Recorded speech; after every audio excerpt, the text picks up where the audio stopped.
Thinking about career growth? Join Asian Center of Entrepreneurships and Real Estate today.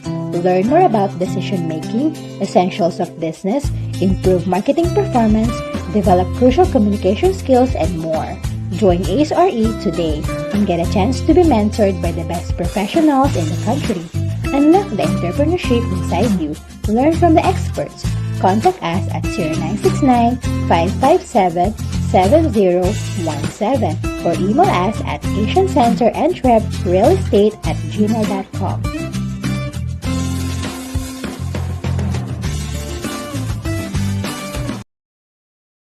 Let's all welcome our host, Dr. Eduardo G. Ong, MBA, JD, Ph.D., DPA, DBA. He is a highly respected real estate professional, educator, and mentor. He holds a PRC license number 001 for real estate broker, appraiser, and consultant.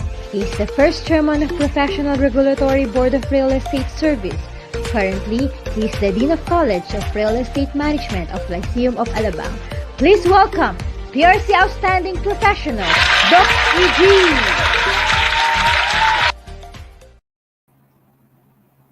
Hello there. Good morning, real estate. Good afternoon, good evening, world. Yes, welcome to the 123rd episode of Doc EG Live, wherein we learn a lot on issues and concern about real estate and business. Ngayon po, today is episode 123 and we have chosen to invite a very well-known, respected individual in the security industry to talk to us about security management in the business enterprises. But before we even go to that very exciting topic, allow me to greet my benefactor, my colleague who is now based in Taiwan, si Ellen Lee, who's always there helping us in the IT, in the information technology and other concern. By the way, let me promote that Ellen Lee is going to have its webinar on basic Mandarin, conversational Mandarin, slated on Saturday, Sunday, and Monday from 7 to 9.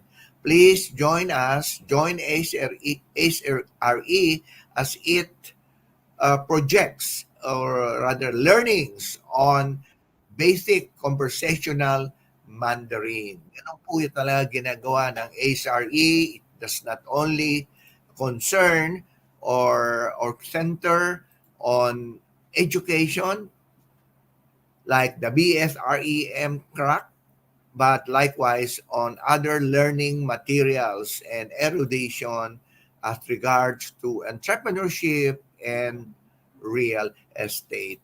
Let me also greet a good friend of mine, a very nice couple that I've met really face to face, and also the children or the siblings likewise, no? Si Edwin, Binag, Calamba, and wife Ruby. Hello there. I don't know whether you are in Isabela or in Manila, but anyway, hello. Magandang umaga sa inyo. Good morning, real estate. Si Edna Del Valle Tumala. Hello there. Ragini, broker, Richard Salnungan. Richard, I remember, helped me a lot and picked me up at the airport when I was in Cebu a month ago.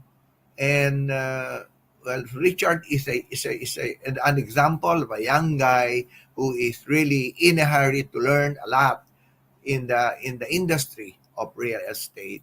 Likewise, King Rec Villarin and Rexy Libao Bernal. Kumusta po kayo dyan? Then June Tiria. Hello there. Monching Marin Jr. and Telma Tuldanes. Selena Sotelo Panlilio and Rapido T. Sakay. Very nice name. Rapido. Ibig sabihin yun, rapid growth. And Jesse Regalado and Rod Del Moro and Selena Notarte, and Rosana Perez, and Gina Tabuada. Also extending my best greetings to our overseas friends who are with us. Si Connie Belgica Cruz from San Francisco, California, from Rapi Africa from Daly City in LA, Silicon Valley, and also Arman Santos from Los Angeles, California, and well, a good friend of mine from the East, Yossi Takita, a realtor from New York City, and Marilu Cruz Katibak from Long Island in New York, and Yossi Tan Langgam from New Jersey, together with engineer Songko, and also Yossi, so Francisco Songko and Yossi Songko. They are now with us. But notwithstanding, let me also greet my youngest son, si Edward Jr., from living in Florida, in Jacksonville, Florida, and working with Citibank.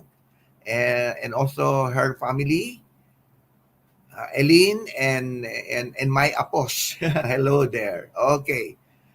But before we go, let me also try to greet our good friend from Las Piñas City. No, yun po kasi I just had my webinar in Las Piñas, and si Zen and Zenaida and also Jackie Bacolod, rather watch and help me in the webinar on new real estate salesperson. So, kumusta po Las Piñas Real Estate Board and all of these participants who attended the webinar on salesperson's seminar. Yeah. Also, well, ito pala, bilib ako dito, si Attorney Yen Yen Ebora, who happens also to be one of our favorite students in Lyceum of Alabang, and Vincent Paul Centeno. Ayan ha. Later, saka na lang natin batiin yung iba pa. Napakarami pa kasi pumapasok. But even that, so baka maubusan tayo ng oras. Let me start the ball rolling and go into the first segment of our episode 1, 2, 3. And that is our featured question of the week. Featured question of the week. I am a sales agent here in Arizona, USA, and I'm attending the Philippine Business Conference and Expo at Manila Hotel. I would like to know how to become a sales agent, broker in the Philippines. What do you think of the reciprocity clause in your country? May I hear your insights, Doc E.G.? Thank you.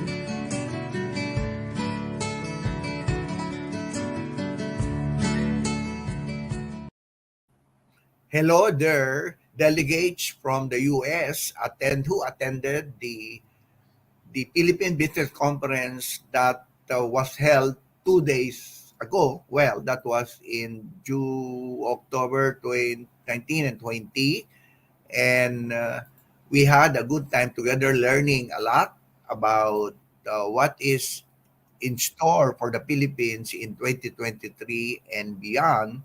And that with the team, we are ready. We are open for business.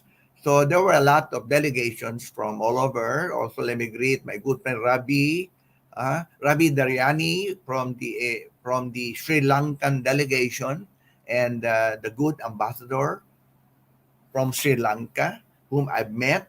And also congratulations to Perry Perer, no, the chairman of the 48th Philippine Business Conference, was very successful. We had President Bongbong Marcos in our last day, and also the first opening keynote speaker. We had Vice President Sara Duterte and some of the cabinet members who graced the occasion and spoke about Philippine business. Okay. And so regarding your question, I know you but I'll not mention your name.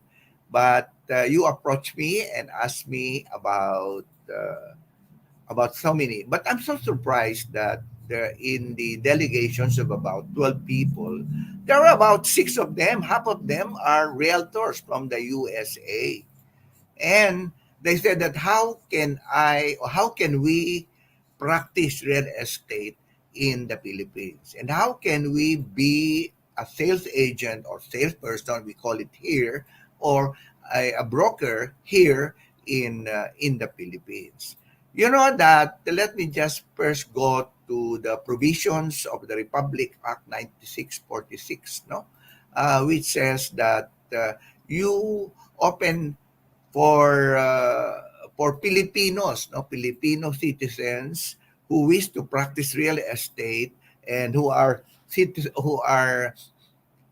the Philippines, they can all they have to do is to attend a 12-hour webinar in area given by any accredited service provider and learn about the basic rudiments of real estate and then apply for an accreditation. Remember that you are not getting a license in the very, very beginning. You just get an accreditation from the Professional Regulation Commission as a salesperson. Sa abroad, I know you call it agent, no? I know because once upon a time, I was a sales agent in the state of New York. But what happened is in the Philippines, you need a broker. Your accreditation will not be approved by the Professional Regulation Commission if you do not have a broker who you will be under a broker. So a broker should shepherd you. And then after you're gonna be given an accreditation permit, which you can use to if you wanna sell real estate, for example, properties like not actually the general brokerage, no, you wanna sell projects like condominiums, like subdivisions and all of these things. Then you need to have you have to be accredited with the formerly Housing and Land Use Regulatory Board, now the Department of Human Settlement and Urban Development. Okay? So this soon. And then after that, you'll be given an accreditation likewise to practice real estate only in the project selling sector. But if you are in the general brokerage, all you need to get is an accreditation from the from the Professional Regulation Commission. However, it is important that you have to have a what we call broker, a licensed real estate broker who is in charge or who will be the one shepherding, who will be the one helping you in your real estate practice. You cannot operate without a broker. However, if you wish now again to become a real estate broker, if you are a Filipino citizen, no, say you are dual citizen, you are Filipino citizen, then you can, well, now the requirement is different. Under the law, RA 9646, you need to submit to the satisfaction of the Professional Regulatory Board of Real Estate a bachelor's degree in real estate management offered by about 25 or more universities and colleges all over the country.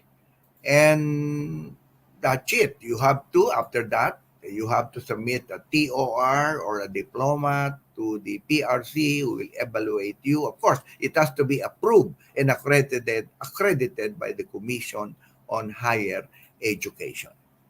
Now, once submitted to the PRC and once approved, then you will now be required allowed to take the licensure examination given at least once every year. One for broker, one for appraiser, and one for salesperson. normally, during my time when I was still the chairman of the board of real estate service, we normally give a examination in June for brokers and in August for appraisers and December for consultants. So then, after that, you pass the examination, then you are now a full-fledged broker and you can practice in the Philippines. Now, let's talk about, because most of you are foreign, well, should I say, citizens, no? And American and Filipino dual citizen. Now, let's talk about reciprocity. The law says in the provisions of Republic Act 9646 says that the foreign reciprocity clause, if the country where you are staying, if you're a foreigner, hindi ko sinasabing Filipino, if you are a country where, if in a country where you are staying, well, offers the same privilege or the same privileges as of that to a Filipino real estate broker practicing to practice in your country, then because of the reciprocity clause, you will be also allowed to practice in the Philippines if there is a reciprocity clause. I do not know whether in Arizona there is a foreign reciprocity clause, but if there is, then you will be allowed to practice in the Philippines, provided you have to submit to the PRC some accreditation, some documentation that will attest to the truth that you are but that there is a reciprocity clause existing in your country and the Philippines. So far, wala pa nga akong nakikita. I haven't seen any foreign reciprocity agreement that was signed between and among countries overseas. However, if there are such, then the law is very clear. You will be allowed to practice real estate in the Philippines. There was an incident I remember when I was still in the board of real estate service that a Singaporean went to my office and asked me if he could get a license to practice real estate, because in Singapore today there are over 250,000 Filipinos. That was as of last month when I was in Singapore. And alam mo, that's a big market, 250,000. And sabi ko naman, well, if Singapore has a reciprocity clause in real estate, I'm talking only of real estate, to practice in the Philippines, then we will allow you to practice. But that Singaporean made mention na hindi, no, not yet. No, they don't have yet.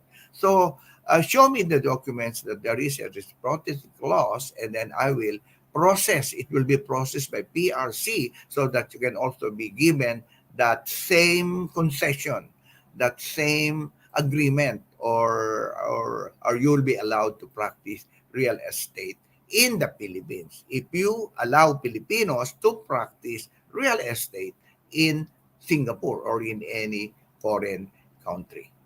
Ganun po yun. So, therefore, you are most welcome to to to write us or to email us so that we can enlighten you more about the provisions of Republic Act 9646, and that is the Real Estate Service Act of the Philippines.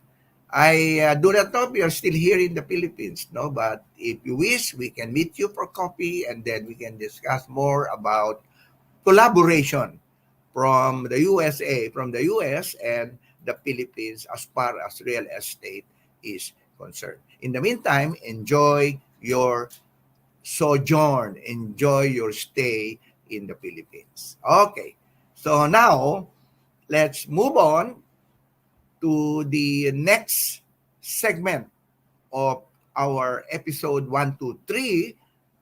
Ang ganda, no? 123, and that is the featured broker of the week.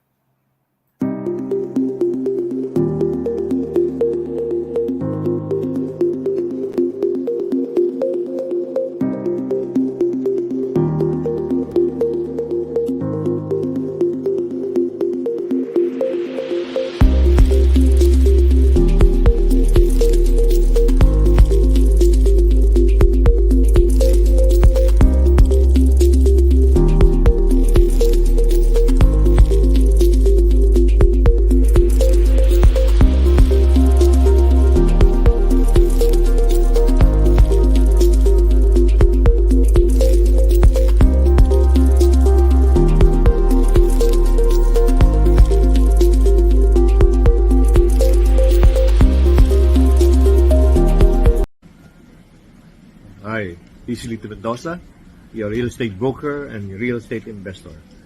I have to record this another version because the other one that I recorded this earlier is too long. Maybe I can forward it to office of Mr. Correa.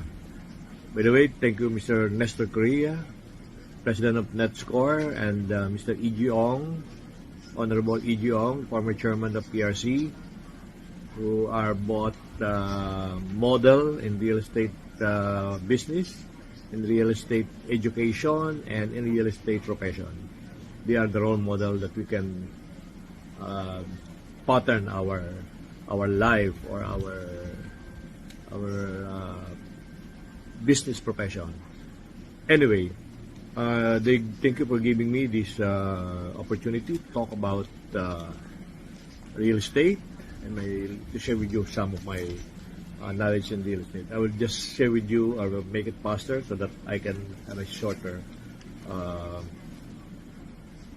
video. What is your PRC license number? My number is 3830. I've been, this is my new number since the PRC licensing regulation. But before, my number is 2892R. That's my number long before. And when I passed, this is my registration since 1985, or 1983. I practice independently. How long have you been a real estate broker? I've been a real estate broker since 1983. But I was into real estate in 1978 with RGB as independent real estate agent or broker, and then with Asia Aguirre as their sales manager for Southland in BF Homes. At the time, 1981, 82, 83, Mr. or Honorable E.G. Ong is a senior officer of Pillar Development, another company of the Aguirre family. He is the, I think, vice president for administration at the time, if Dr. E.G. Ong is still remember. Okay, what keeps you busy? Well, I'm busy selling industrial properties. That's the only the product or the property I know how to sell. I sell all the different industrial park like Laguna Tech Park, First Cavite Industrial Park, Light Industry Science Park in Cabuyao, Calamba, Malbar, Cebu, and the latest is in Hermosa, which lately I've been selling a lot in Hermosa. I sold maybe about 30 hectares already in Hermosa, and the latest one I sold is 9 hectares only this year, 9 hectares. So at an average price of 6,000 or 6.5, well, that's it. And then at Lima, I'm concentrating at Lima. If you want to sell Lima, I can help you. If you have some clients for industrial, advertisement na yun, so I can assist your client by in Lima. In Lima, marami na benta. Maybe in peso, well, kaya sabihin, mayabang na. So there, maybe I sold already about more than 35 hectares, maybe. And average price of 6,000 also. So that's it. But I'm selling now commercial. If you want to sell commercial in Lima, average price about 50,000. So only this year, about February, March, I sold one commercial lot at Lima Technology Center or Lima Commercial Center. So that's it. Keep on busy, and then you can really sell. What else? Ano mga binibenta ko lately? Science Park 4. Just this morning, I have a contract signing, which I prepare a tarpaulin at the back, which I sold to a Japanese company, 3 hectares. Science Park 4 in Malbar. Price is about 8,200 per square meter. So you compute. So that makes me busy. So every day I go out since March 1. But before 2 years, nasa bahay lang ako, di ako lumalabas. But I do a lot of Zoom presentation. Yan ang mga... At nakakabenta pa rin ako kasi nagtitrip yung mga kliyente ko. Pinasasamahan ko sa staff ko. I have 2 office right now. I have I'm renting an office at in Unimart, near Unimart, Ortigas Avenue, Green Hills, a ground floor, about 75 square meter, something like that. I've been maintaining that for more than 25 years. Before nga, dati, malaki pa eh. Ngayon, 75 square meter lang para to, but I make it really nice. And also, I bought about 5 years ago a unit at BGC, near lang na turnover, pre-selling. I bought an office space, about 72 square meter. So now I have new office there this year. I just inaugurated my new sales office. I will concentrate more on commercial, but of course industrial also. Commercial office leasing, commercial building. So we lease some space already, some ground floor. I concentrate on the ground floor, and then I sold with my manager. I have 2 managers now in the BGC and 1 technical officer, technical facilities officer. Yun ang bago kong an electrical engineer, a lady electrical engineer, which I heard in response to Mr. Correa na property management. Meron na konting property management business. So, commercial is doing well. We sold, I built a 4-story building in the JP Rizal, Makati, about 180 million. So, that's the latest, make me busy. And, of course, I was given an award. Ngayon ako nabigyan ng award. Tagal na, mga industrial company. Yung Aboitiz, they give me a top-notch broker of Lima, because they compute how much I sell, then nakita nila medyo malaki na. So yun. But of course I before the pandemic or 5 years ago, I've been very active in selling Santa sa Eco Town in Tansa. I sold a lot in Eco Town, Tansa. But of course, maybe there I sold about total of about how many hectares? Malaki. Anyway, for 3 years, concentrate selling Eco Town, Tansa. I sold a lot. So, yun ang mga, what else? Of course, Laguna Technopark. Yun ang matagal ko nang binibenta ng araw pa yan. Siguro 20 years ko nang binibenta yun. Pero ngayon, wala nang available. So, I concentrate on Lima, Technology Center in Lipa, and Hermosa in Bataan. Sa Hermosa, dami tayong benta. Kaya kung meron kayong kliyente, just call me. Anyway, what else? What's your specialization? So, my specialization is industrial. And now, little bit of commercial. So, next, what qualities brought you to be a successful in real estate? Simple lang, focus on property line.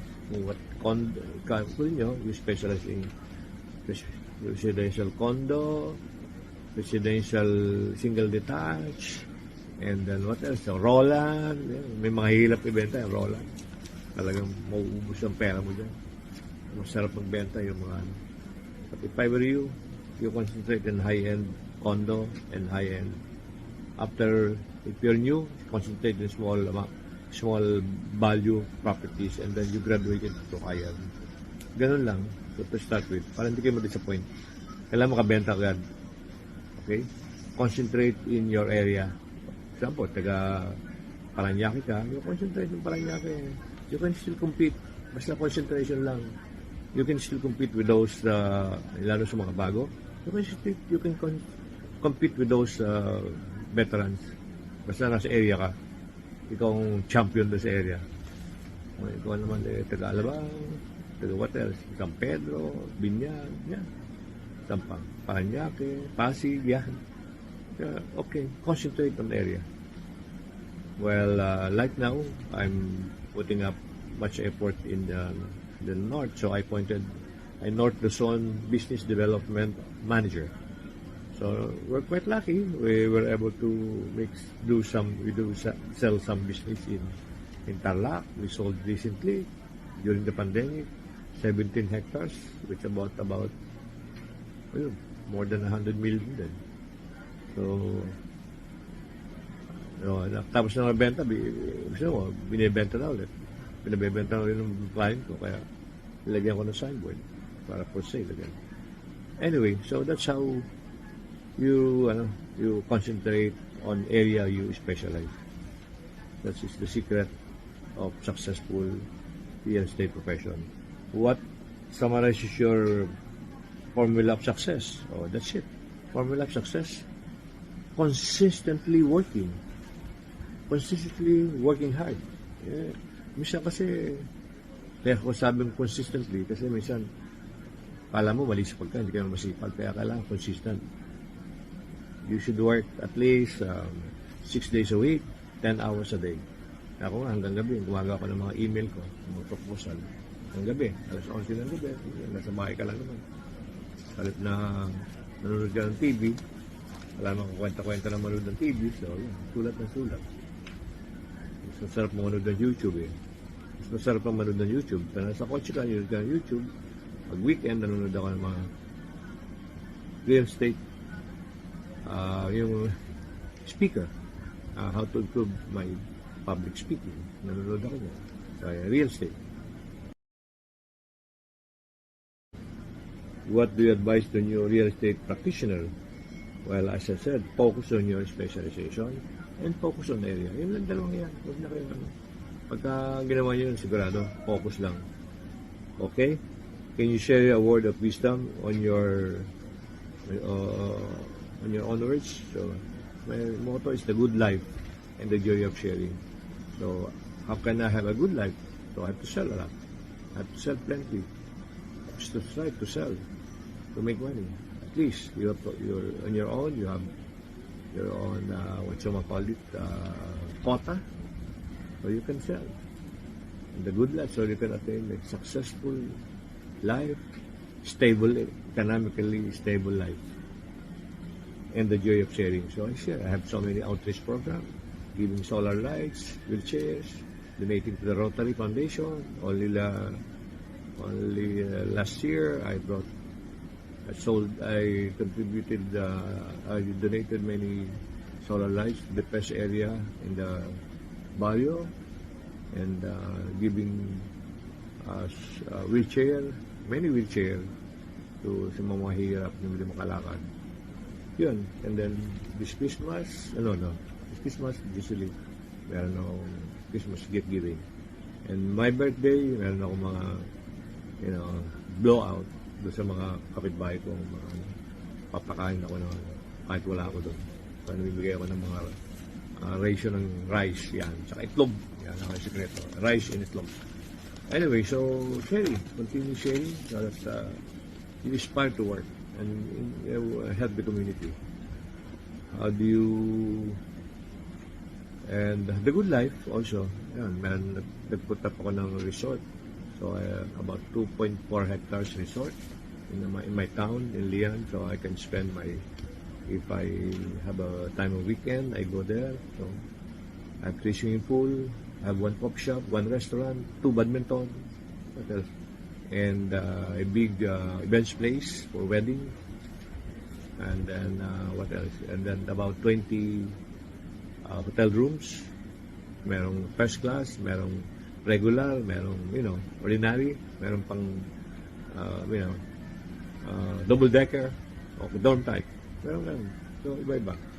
So, come on. So, this Christmas, I have a lighting ceremony, which will be in middle of November. So, this is how we push through our wisdom or dream of the good life of sharing and enjoy sharing. How do you want to be remembered? Yan. I want to be remembered as as industrial property specialist for almost 30 years, and that's what only the thing I'm doing. I never sell condo, I never sell Roland, I never sell but lately I'm trying to expand on other line like a commercial building. I want to sell commercial building. Pag meron kang listing na commercial building, I want to sell commercial building, yung mga 10-story building, 12-story. Pag naman yung 30-story, mahal yun eh. Billion na yun eh. Yung mga lower than billion. 800 million, say 600 million. Yan. So you call me, my number is 0917-833-5194. So yeah. And then I want to be remembered as a top real estate salesman. So yun. So like Dr. E.G. Ong, lagi naka-Amerikano yan. I always, model ko yung pagdala ng damit. Kaya tuloy ngayon, lagi na rin ako naka-coat. Almost every day. Because I have my office in Capital House, VGC. So I have to level up because I want to sell higher level properties, commercial, industrial. Yeah, that's it. So I hope I can share with you in the future time. You invite me in your forum. If you have a big group, I want to talk to you about more on how to become a successful and give you some insight how to become economically stable in life from your real estate profession. The best profession in the world, on earth, to be a real estate salesman. Have a good day and God bless. Thank you very much. Wow! Thank you, Lito. Lito Mendoza. I remember you when we were starting up. We started in the Aguirre group of companies, no? And I remember it to a very aggressive young guy at the time who made a lot of sales in real estate. Kaya nga napili namin, we have decided to bring you in so that you can share your wisdom. And also, I would like also to thank my good friend, the president of PRBRES, si Nestor Correa, Professor Nestor Correa, for giving us Lito, no? Alam mo naman si Lito kwan yan Lito Mendoza, okay? At I hope to see you again one time, Big shot ka na pala. Napag-iwanan mo na kami ni Nestor Correa. Detonator pala, big shot na rin yun. Ako lang palang hindi big shot.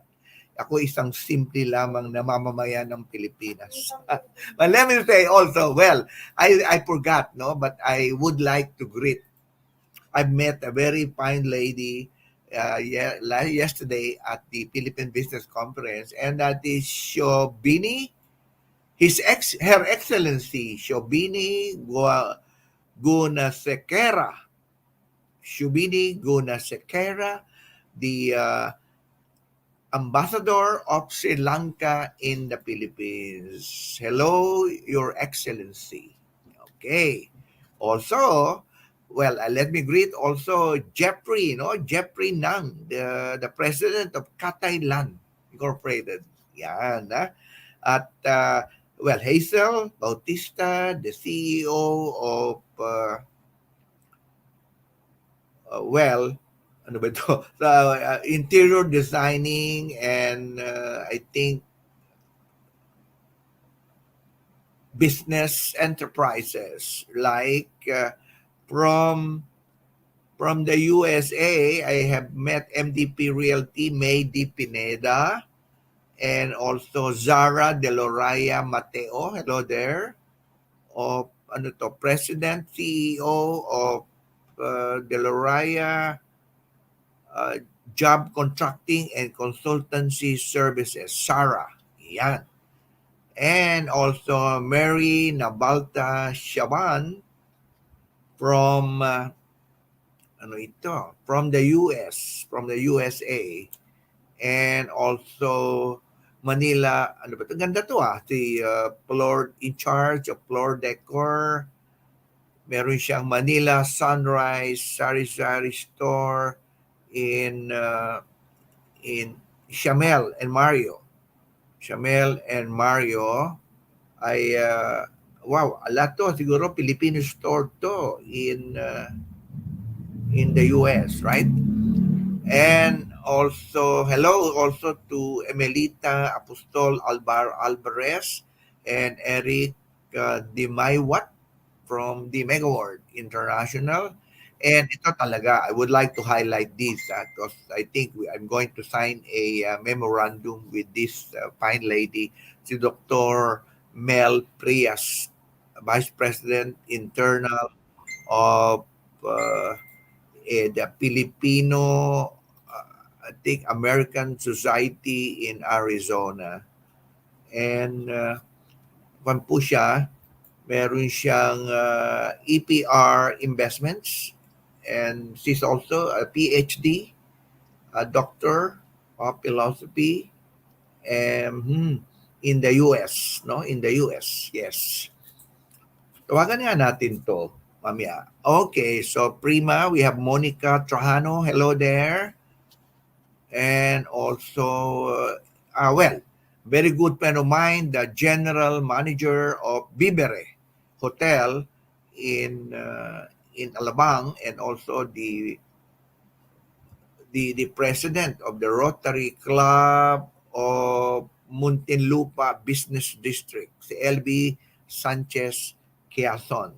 And also this lady from Bulacan, si Elizabeth uh, Carlos Timbol, no?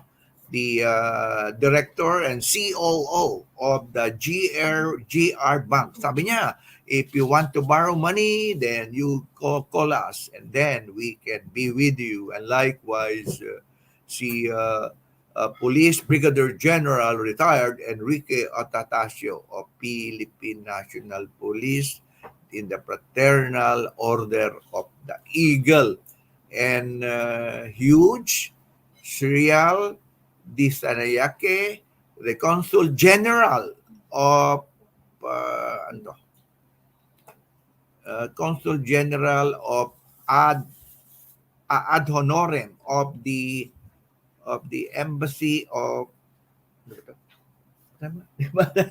Okay. So, well, ang dami po naman nating mga opportunities that we have seen in the attendance. Likewise also to my good friend Dr. Silva and Professor Vicky Nanyangas, who was with me in the awarding of the Best Idea and Development Award, the BIDA Award. We hosted on our 16th year of delivering nice Best Idea and Development awards to graduating students from different colleges and universities all over the country. And likewise, hello to Marlon Lynn de la Cruz, Mark Anthony Cruz. Ay, estudyante ko to, si Rosalie Torres. May klase tayo mamaya. And Jess Chua, Mr. Mark Manamoro, Mary Bacaldo, Vince de la Cruz, Jude Espedido, inaanak ko to from Zamboanga, Sanaida Villanueva, and hello, and Sheila Garcia, Jude Espedido, Mary Ann, well, si Mary Ann, hi, Mary Ann, Professor Mary Ann Medina Cue. Okay, T.R. Trias, and a very good friend of mine, one of my idols in the academic circle, si Dr. Cindy Petalbero Soliman. Yan. At andito din po sa atin si Polke, si NY Jane, well, si Ivy to di ba? Ivy, Professor Ivy Jane Estrella of the Parañaque City College, together D.M. Ancot and Dave Lubong and Kim Nosora. Well, ang dami And well, I'll be with you, Dexter Riolada, my good friend Dexter Riolada from Santa Lucia Realty. I'll be with you on October 28 to deliver a speech. Okay, and Also, hello to magaling na sana yung anak mo, Kate, no? Kate, Catherine Kate Dalaga Garcia. Hi, sana I wish him or her well. Okay. Ito pa ba? Ako, isang doon lang po. First, excuse me po. Si June Ray Baladhay and one of our favorite students, si Richel Torres Noay.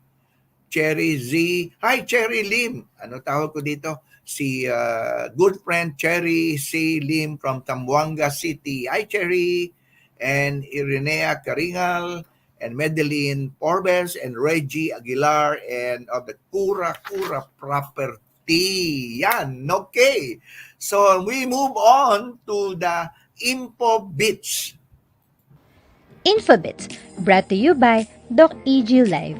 Did you know that safety is an emotional and internal aspect, while security is considered external or physical in nature? For example, a child will typically feel safe in the presence of their parents because they feel emotionally safe and their parents generally protect them from physical harm. Safety is also used to define efforts or measures to control risk and prevent accidental and intentional harm. For example, a factory worker might wear safety goggles to protect their eyes from accidental harm. Security, on the other hand, is about efforts and measures which protect us from deliberate harm and threats that are outside of our control.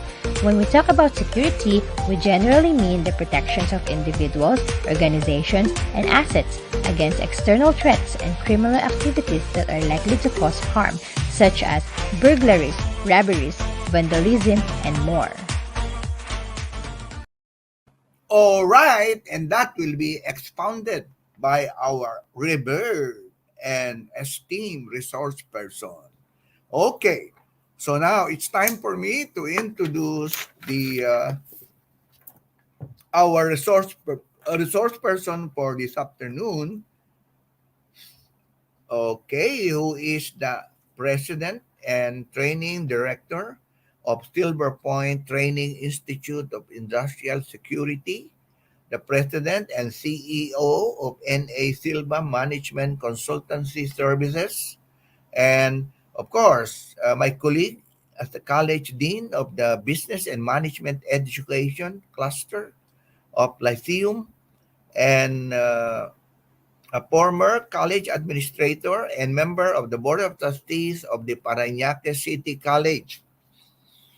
My colleague in the Parañaque City College. Currently, he is the consultant of PCC and adjunct professor, handles graduate school courses such as business administration, educational management, and public administration at the Philippine Christian University, and where he vigorously guides the students to hone their craft. Also a former dean of the College of Business Administration and Hotel and Restaurant Management of the Colegio de Santa Monica, Manila. And the Royal Institution of Singapore conferred him the title Fellow of the Royal Institution in Business Administration and PRBA, no, Senior Fellow of the Royal Institution of Management and Senior Fellow at the Royal Institution in Security Management, and also he holds a rank of Commander with the rank of Lieutenant Colonel at the Philippine Navy Research Force, Charter President of Cavite Oakwood Good Samaritan 102. He holds Alliance Club. Then he is a constant inspiration as a former security guard. Can you imagine? This guy was a former security guard.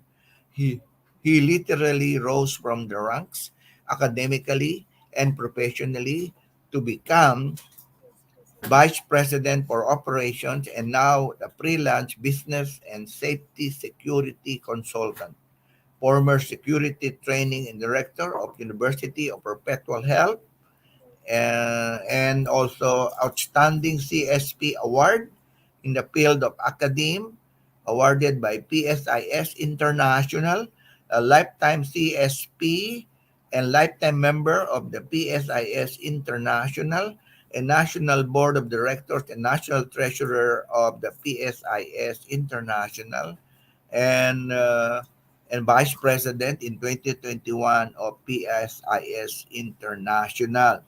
Also, an TESDA NCR RTSDC committee member in education and training. This guy is somebody I respect so much.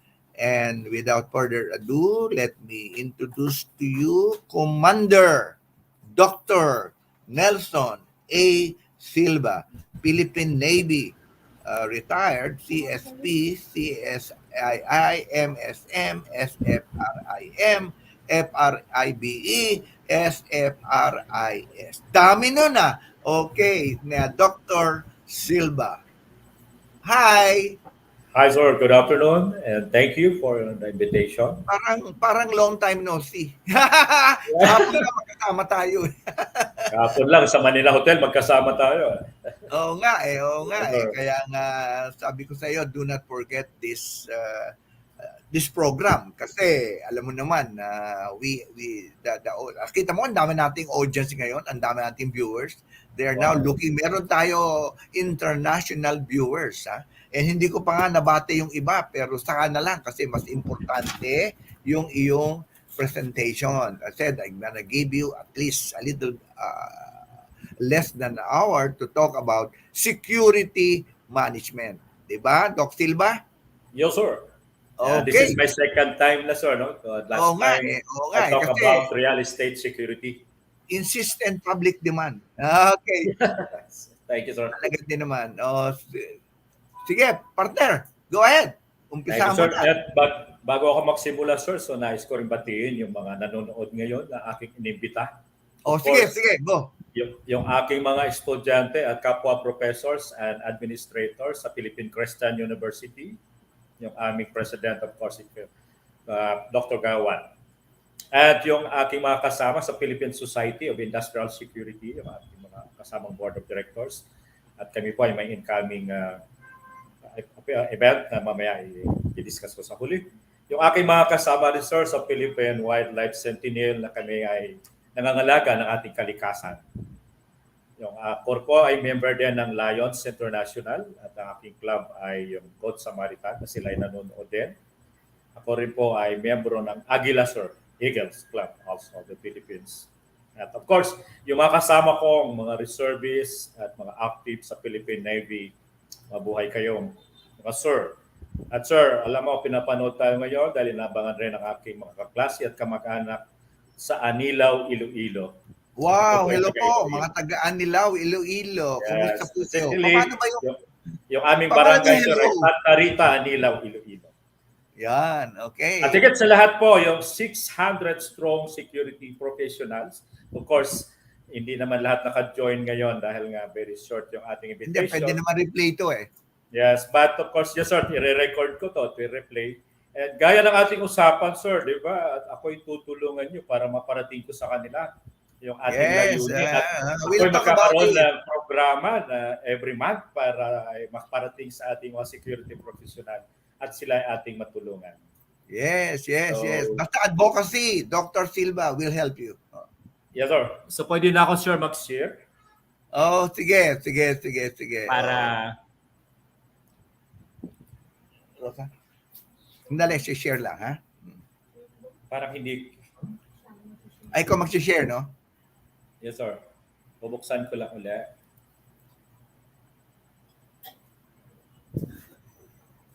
Yun. Parang ang problema, parang hindi ako makashare. dapat pala na. Pwede namang ilipat mo sa amin, kami mag-share. Yeah, paano ko may padala, sir? Messenger, padala mo sa Messenger.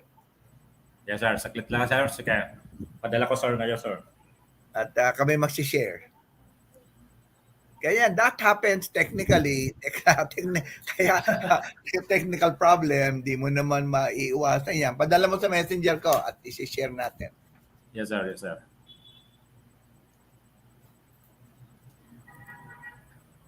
At habang sinishare mamaya, mag-adlib muna ako, sir, para ano. Sige. Habang inaayos ni Secretary si Rosa.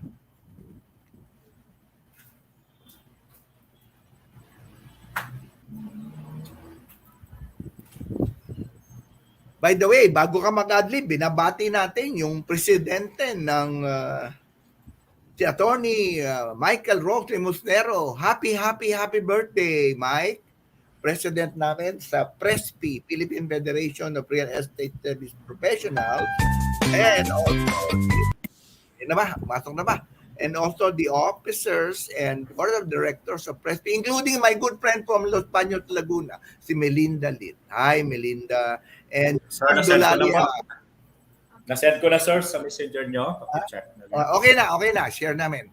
And Yes, also, sir, hello to Melinda Lit and June Dulalia, who was with me at the Manila Hotel. And also, congratulations to George Barcelon and Chairman William Co. of the Philippine Chamber of Commerce and Industry, including my mentor, si June Ortiz Luis Jr. Yan ang aking mentor sa in business. Okay, pwede na? Loading na. Sir, so mag-adlib lang ako ng konti, sir, para... Yes, go ahead about security. So we'll be talking about effective security management. At sabi nga, sir, if we say security management, of course, it entails the all components ng security. Yung provider, and of course, yung ating customers that also needs ng security service. And ano ba ang mga teknolohiya, ano ba yung mga ating logistics and equipment and those plans and programs na implement natin para maging successful tong security management aspect both in the corporate and industrial setting, sir. So kasi, sir, ang aming focus is more on corporate and industrial setting wherein mangangalaga. Pero alam mo, Neil, fiscal security. Masyado akong impressed sa'yo kasi from a security guard, you rose to the ranks, no, until where you are right now. Bihira yung taong ganyan and you can be emulated by people. Alam mo, talagang ganyan eh. From hard work, low kick ka from the bottom, no, of society. Ano ba tawag doon? Nasa laylayan ka ng society. Umakyat ka ngayon where you are right now. Ano ba ang sikreto mo? Yeah, actually, sir, ang sinundan ko lang is of course yung aking tinatawag na the Silva techniques. Okay, ano 'yon? At sinishare ko rin ito po sa ating mga kabataan, sa ating mga estudyante. No, ako po ay bata pa, ako'y nangangarap. No? Of course, lahat naman tayo may pangarap sa buhay. Kaya yung first technique, yung steps ko is dream, mangarap. At napakatayog ng aking pangarap during that time. Sabi ko, kailangan umasinso ako sa buhay, kailangan abutin ko itong pangarap. So that is the first steps, no? Dream. Kaya mayroon tayong pangarap. And then of course, the second is believe. Naniwala ako sa sarili ko, kaya ko abutin yung aking mga pangarap. At mayroon akong malakas na tiwala sa Panginoon na ako'y gagabayan sa aking mga pangarap. At pangatlo po is you have to plan and work hard for your dream. Dapat kung mayroon tayong plano, planuhin natin maayos, and then siguraduhin natin na maabot natin yung ating pangarap. Sabi ko nga lagi sa mga kabataan, sir, pag inaabot natin yung pangarap natin, there's a lot of hindrances and obstacles actually along the way, but huwag kayong tumigil. Be flexible. Lumiko lang ng konti, but still, dapat yung ating pangarap ay abutin pa rin natin. So plan and work hard to attain your dream. And yung pang-apat, sir, once na mawasinso na tayo, or mayroon na tayo naabot, don't forget to pay it forward. Tumulong sa kapwa. Tumulong sa kapwa. So apat lang yung formula sinusundan ko eh. Wow, ang galing. Believe, plan and work hard for your dream, and pay it forward. Now, nung itinayo ko itong, sir, yung ating consultancy and training school, this is now part of yung pay it forward. Tumulong, may advocacy is para tumulong sa ating mga security professionals. In the field, of course, of educating them, tinitingnan ko yung gap kung saan ako makakatulong in terms of education para lalo pa nila matugunan o magampanan yung kanilang mga tungkulin sa atin. So, kinukombine ko yung aking experience sa security industry, saka sa academe, then I come up with a good modules and the programs of instruction na hindi lang puro theories, but mayroong best practices and applications and principles in guarding. So ito na ngayon yung sinishare ko, sir, sa ating mga security professionals. Kaya nga Lodi kita idol kita di ba? Batiin natin muna bago ako mag-umpisa. Neal, batiin natin si Dr. Danilo Viterbo Ayap, yung ating bossing. Yes, yung sir. That ng is Colonel Ayap, sir, my idol, sir. Colonel Ayap, presidente ng Lyceum Mapalabang, and also the Board of Trustees, no? Si Hazel and si Faith Ayap, and also si Norma Ayap, Mrs. Ayap. Yan. Yes, at ako naman, on my side, batiin ko and naman. of course, sir, di ba? Foundation ng Lyceum Mapalabang next week. Oo, foundation. Lyceum Mapalabang. So, kaya nandun tayo, magkita tayo doon, ha? yan, Monday, sir, doon tayo. Oo, batiin ko din si Jake Kimoy and Ann Villarreal. Yan, and Ann Alega, yung registrar natin. Okay, so andito na, yari na, pwede na, yes, boss. sir, thank you very much. And sorry Go for ahead. delay. So, this is in the very short notice, of course, of Dr. Ong, I was able to cram up with this presentation. Sabi ko nga kay sir, sige sir, kaya natin mag-come up naman with a short presentation, and I hope na makatulong tayo at ating mga presentation.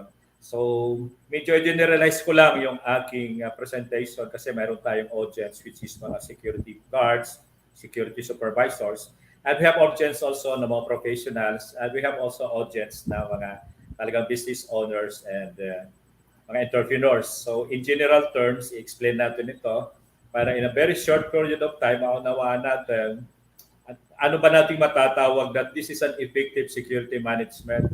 Doon ang nilalagay natin sa ating negosyo, sa business. So, next slide. Okay, paki-skip na lang yan. Nabasa na yung Dr. Ong kanina yan. Thank you very much, sir. So, very quickly, I will, of course, define some key terms. And this is very familiar to everybody naman when you say security. Is the state of being free from danger or threat, and safety is the condition. So, lagi ko nga sinasabi sa mga lectures ko, hindi po pwedeng sasabihin natin that we are secured but we are not safe, and vice versa. So, security and safety comes together. Once you are secured, you are safe. And once you are safe, you are secured also. Kaya sa trabaho namin, although most of the time we are securing the place, of course, tapos we make sure also na safety na rin, or safe na rin yung condition ng isang lugar. Next slide, ma'am. And another definition is about management, and this is very simple naman, self-explanatory. When you say management, coordination and administration ng mga gagawin para ma-accomplish whatever yung pinlan or yung the objectives or the mission or vision of a certain company. So, manage of people and resources. Sa security naman, we are managing, of course, the security department. Kami yung alos ang parang support group ng isang business who is handling the security and safety. And mamaya sa mga susunod na slide, ipapakita ko rin kung you are a business owner, you can decide kung kayo ba kukuha ng service of the security agency o kayo ay mag-put up ng sarili nyo security department in your corporate. So, ipapakita natin the pros and cons of that. And we can define effective as successful in producing desired or intended result. Sabihin, maging effective ka kung yung desired result mo, yung pinlano mo ay naabot mo.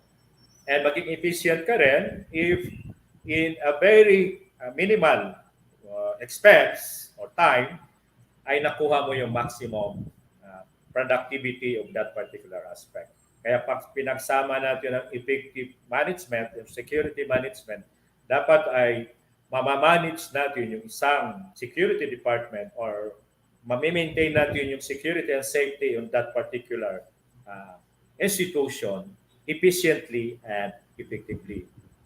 Next slide, ma'am. Next slide po. So the component of effective security management, first is security is more than technology. Kasi sa kayo, because of the advent of the new technology, minsan nakakarinig tayo, Siguro in the near future or magkakaroon ng mabawasan na yung mga security guard, mabawasan na yung physical aspect na human doon sa pag-secure or pag manatili ng katahimikan o kaayusan doon sa isang industry. Hindi pa rin po totally talagang ma-eradicate or mababawasan ng husto ang human or the physical aspect. Kasi po, kahit na may technology na, kailangan pa rin talaga ng physical warm bodies ng mga alaga. Because sabi nga, the natural goal of security is tactical and operational. So, ang nag-iisip, ang nagpaplano, ang nag-implement, still the person. The technology, yung amin ay support lang namin or nag-aid lang sa amin para magawa namin yung aming tungkulin. But still, yung tao pa rin. Kaya ngayon nakikita natin in a big institution, ang dami pa rin nilang hinahire na security guard. That's why yung business of a security agency talaga ay increasing dahil nga in the demand of a physical body na mag-secure ng isang area. Security is only as good as the strategy. Kaya dapat magaling yung security manager, security officers in terms of planning, programming, and what project and tasks that you're going to implement para ma-secure. Kasi kung wala nga plano, hindi maging effective yan. Wala nga talagang strategies na gagawin, hindi rin magiging effective yung ating pag-secure ng isang area. The third one is you have to find the right people. Security professionals practitioners.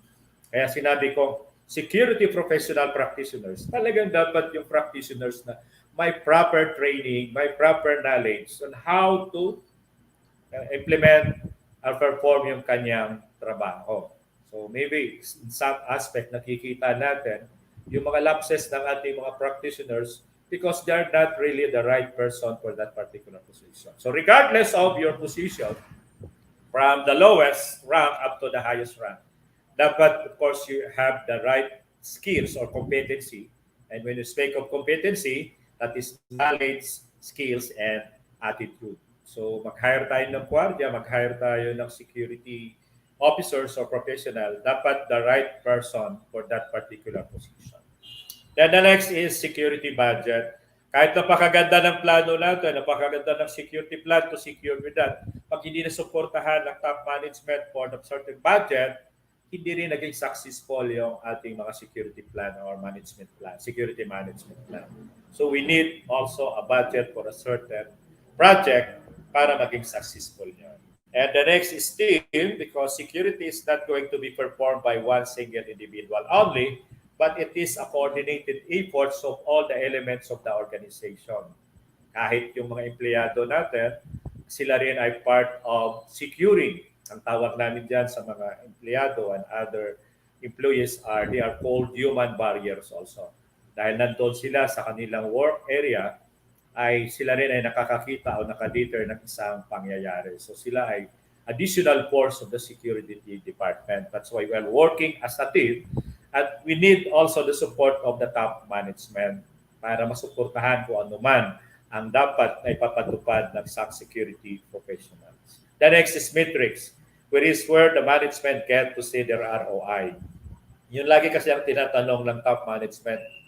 If we are offering a security plan or whatever project regarding security and safety, and ang tinatanong lagi is what is the cost and the benefits of that particular project. Kaya dapat yung isang security manager, security professionals, ay marunong magdepende ng kanyang project or proposals. Kasi the top management, of course, is always thinking of gagastos tayo dyan, ano naman ang benepisyo or advantage na makukuha ng ating kumpanya.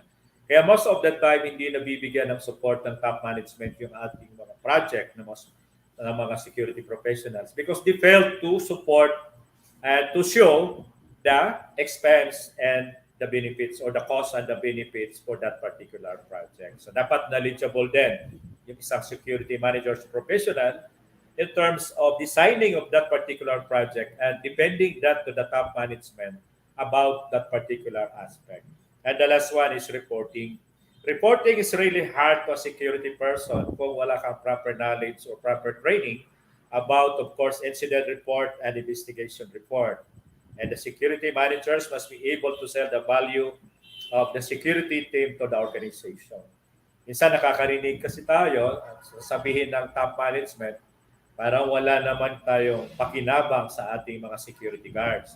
Para wala naman tayong pakinabang sa ating mga security guards. Dapat ang isang security professionals ay ipaparamdam sa top management or sa organization the importance of security department at yung security practitioners per se, na sila ay mahalaga, kaya nga sila ay nandyan to secure and make it safe yung kanilang nasasakupan.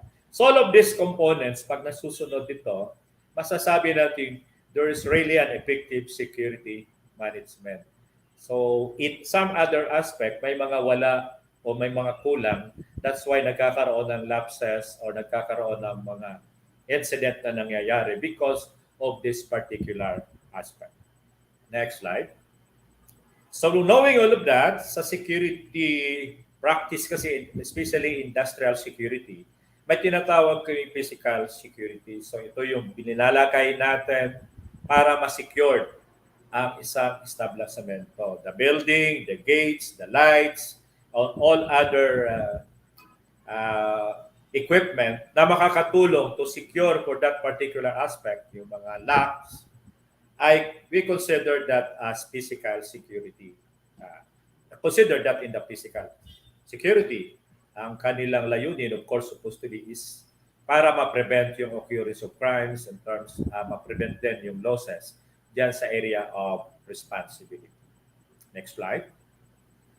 Then we have this personnel security wherein katulong ng HR yung security department para mag-background check, para masigurado na yung naha-hire ng mga kumpanya ay talagang kanais-nais o tugma sa position at yung kanilang values, attitude ay hindi matatawaran in terms of that particular aspect. Kasi sinisiguro natin dito na hindi mapasukan ang kumpanya ng mga hindi kanais-nais na individual na later on gagawa ng masama doon sa isang kumpanya. So in personal security, we conduct background investigation. And then tayo rin ay gumagawa ng mga investigasyon kapag mayroong mga reported na paglalabag sa polisiya ng kumpanya. And kasama rin sa personal security, yung background check, yung lifestyle check, wherein inaalam yung pamumuhay ng isang empleyado, isang individual, lalo na kung siya ay nababanggit sa isang krimen or nailalagay sa isang masila na posisyon para malaman kung ang kanyang pamumuhay ay tugma sa kanyang kinikita. So that is part of that particular security, personal security. Next slide, ma'am. At isang aspeto rin is the information security para maging ligtas at hindi makarating sa mga ibang elemento yung mga sekreto at confidential aspect ng isang kumpanya, intellectual property rights ng mga kumpanya. At kasama rin sa information security ang pangangalaga, ngayon especially dito sa yung data privacy, yung cyber crimes, at yung buong facilities that pertains, of course, or safekeep the information na or vital information ng kumpanya. So yun yung tatlo, the physical security, the personal security, and the information security. Next slide, ma'am.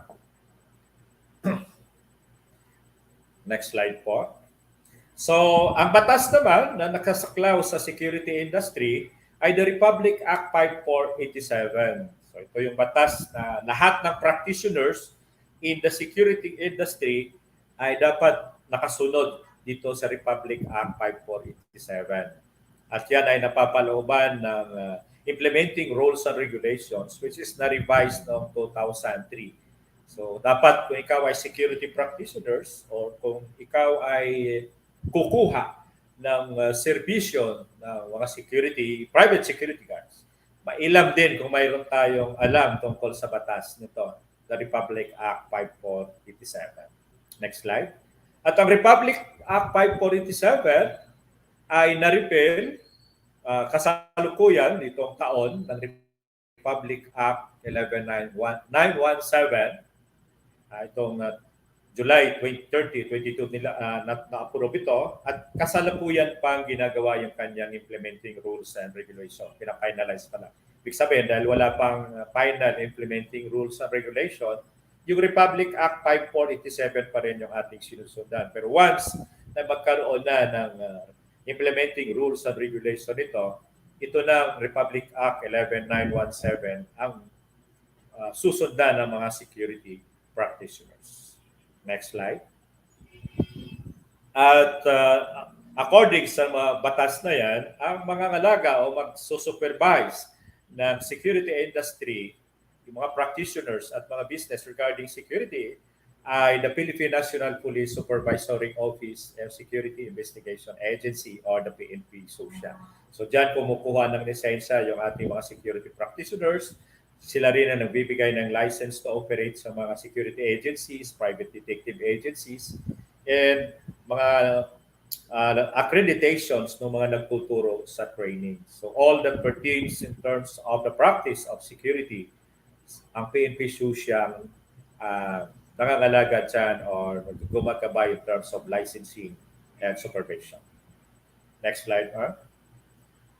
Kaya ang function ng SOCIA ay to administer, to supervise, to organize, the organizations, operations of training, and yun nga, yung business, or what we say, all stakeholders in private security industry in our country, sa SOCIA yan. Kaya nga kung mayroon kayong complaint about sa ugali, sa o ginawa ng isang security guard, security agencies, and those security professionals, ay pwede kayong lumapit sa Philippine National Police under the PNP-SOCIA. Next slide, ma'am. So, gusto ko rin ipakita na malaki ang ambag ng private security industry sa ating economy, sa ating Pilipinas. At according to the report na ating nakuha, ay ang revenue in the security segment is projected to reach, of course, $31.8 million this year. And it is expected to show an annual growth of 17.81%. Now, ang projection, it will result to a market volume of $61.34 million by 2026. Nakikita naman natin, kahit medyo maliit lang na mga kumpanya ngayon or mga negosyo ay mayroong security guard. So lalo na ang mga malalaking security guard. Kaya bawat may pinapatay yung negosyo, halos kasabay na ang security guard. Sabi nga namin, usap-usapan mo sa aming mga industry, ang lahat ay minang una-unang nandoon sa negosyo pag may tinatayo malalaking negosyo, security guard kaagad, no? Kahit wala pa yung building kasi yung guardia nandoon na kaagad to secure the lot. Pag may construction, may guardia pa rin. Tinatayo yung building, may guardia pa rin. Nag-open yung business, may guardia pa rin at nag-increase na yung number of guards. Hanggang sa magsara yung business dahil mayroon pang inaayos, mayroon pang property, may guardia pa rin. Kaya makikita natin napakaganda ng trabaho ng isang security professionals wherein mamaya papakita ko na may career path talaga sa security industry. Next slide. So what is meant by private security? Private security. So the word private entails that hindi sa public. So lahat ng practitioners in the private sectors, that entails the private security. So the private security means securing or providing a person or other than public servant activity. It's to protect or guard the people or the property. Kaya yung mission namin na sinasabi, our mission is to protect the lives and property doon sa aming area of responsibility. And private security is provided by private agencies to client, of course, with corresponding fees or yung contract per guard, per month. So, yan what we mean by private security. Next slide. So, what is a company guard naman? So, company guard force is a security force maintained or operated by a corporation. Kasi mayroon tayong security guard, security agency na nagko-contract sa mga businesses and they deployed security guards. Pero mayroon din na yung kumpanya, lalo na yung malalaking kumpanya, na nagpo-put up sila ng sarili nilang security department and ang tawag doon sa marami nilang gwardiya ay security guard force. So it is considered as their employees. Hindi yun yung contracted sa agency. So yun pagkakaiba ng contracted sa isang security agency at ng company guards, which is considered as the employee of that particular company. And next slide, papakita natin ano ba ang pagkakaiba o ano ba maganda. Proprietary, which is yung company guard, or the contract security companies. So, kung kayo ay may malaking business, titingnan natin ano ba ang mas maganda, yung ating company guard or kukuha na lang tayo ng serbisyo ng mga agency. Kasi pag sinabi natin guarding o security management, dapat ang unang sinasaalang natin dyan is trained ba yung mga tao, pati yung magmamanage ay trained. Pangalawa is experience ba? May experience ba ang magmamanage niyan? So kaya ba yan ng isang company, private company to put up their own or kukuha na lang tayo sa ating serbisyo ng mga security agency. So both yung dalawa na yan, mayroon silang tinatawag na advantages and disadvantages or drawbacks. Kaya papakita ko sa inyo in a very brief manner so that later on we can decide, maganda ba kung proprietary o maganda ba yung contract security. Next slide. So kapag tinawag natin, next slide po. At proprietary security, ano ba ang mga advantage? So pwede kang gumawa ng sarili mong polisiya. Company also can outline the requirements. Ito yung kailangan kong experience na dapat i-hire natin.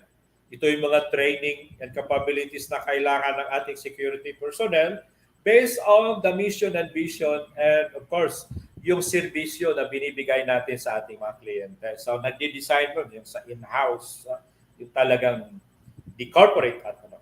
And meron silang control, of course, control sa kanilang tao. And they're considered as their internal employees. Ibig sabihin, kung ano binibigay nilang benepisyo sa kanilang mga empleyado, same thing din sa kanilang mga company guards. Kaya I know a certain company na tumagal na yung kanilang mga gwardiya for how many years, yung sweldo ng company guard nila ay hindi na parehas pantay sa mga sweldo na nasa private. Because nga sa takdagalan, in every salary increase, ay nag-increase din yung salary ng kanilang security ay ng kanilang company guard. And whatever benefits na nakukuha ng mga empleyado ay nakukuha din ng mga company guards nila. Kaya masasabi namin minsan, maswerte yung mga nandoon sa company guards. And they are considered as company guard rather than sila ay nasa agency. So maybe this is the advantage sa side ng kumpanya o ng corporate. But titingnan naman natin yung drawbacks or disadvantage. Next slide po. So, ang disadvantage of drawbacks naman, if you are considered the proprietary security, next slide, is the hiring process pa lang. So, alam naman natin, pag malaking kumpanya at marami na tayong kailangang tao, sa hiring process pa lang, magastos, matrabaho. So, kaya sabi ng iba, kukuha na lang ako ng security agency para yung hiring activities na yan ay hindi ko na problemahin. Hindi ko nagagastusan pa. And other drawback is most yung mga tauhan doon sa company, kung wala naman sila talagang experienced person in terms of security and safety, they are not familiar of the security procedures. At kung kukuha rin sila noon, napakalaki rin ng hinihingi ng mga security professional. But of course, kaya rin naman minsan ng mga ibang kumpanya, but others, of course, wag na. Susweldo pa tayo ng isang manager lang for that particular department. And they don't know, of course, the need of the prospective security personnel, pati yung mga training, minsan hindi rin nila alam yon. And for that, nakikita nila that is an additional employees, additional payrolls, terms of other aspect, wherein pag sila'y kumuha sa agency, kung magkano yung contract, babayaran nila, yun na, the agency na take care about everything ng needs ng security guards. So, ito naman ang nakikita nila na drawbacks kung sila ay mag-hire ng company guards dahil parang another department that they will take care everything from hiring up to the retirement of that security personnel na hinire nila as company guards. Next slide. So kapag naman ay contract security, ang advantage of course is madali. No? Pag kumuha ka, no? Madali lang. You save times and efforts, cost savings sa mga malaking kumpanya dahil kukuha ka lang ng isang security agency, din yung mag-uusap kayo, then they will deploy sa inyo ng security guards or security personnel. Yun nga, kaya lang sinabi ko kanina, the security agency also handles all the payroll. And then, company to develop workable security policies, then pinapasa na lang sa security agencies, then they will implement that.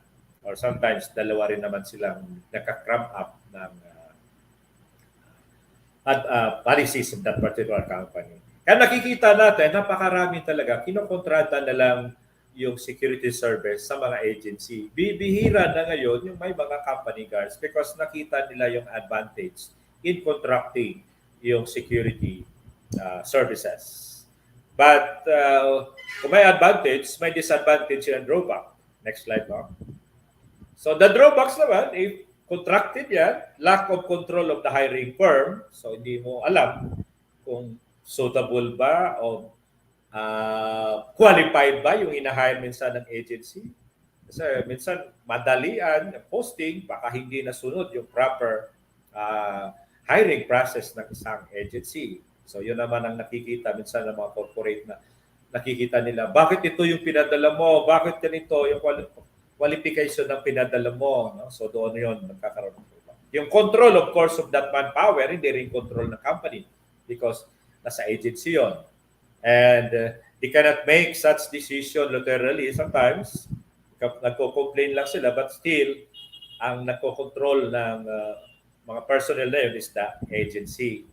And malakas or mataas yung employee turnover rates because nga hindi masyadong nasala minsan. Hindi ko naman nila lahat. No? Ito naman in the general term na ito yung sinasabi lang ng mga client na mayroon silang mga kliyente rin before na agency na halos ganito mga naging karanasan nila. Pero I know there's a lot of big and good security agencies na talaga namang ang kanilang pagmamahal sa kanilang kliyente ay binibigyan nila ng magandang serbisyo katubas doon sa binabayad ng kanilang agency. Kaya supposed to be, dapat gano'n naman talaga mangyayari. Pero may nangyayari pa rin na naririnig nating mga complaint kaya minsan pinadala ngayon yung gwardiya, kinabukasan ay pinalitan because hindi nga naka-perform ng supposed to be tungkulin niya at ang pinag-usapan ng agency at ng kumpanya.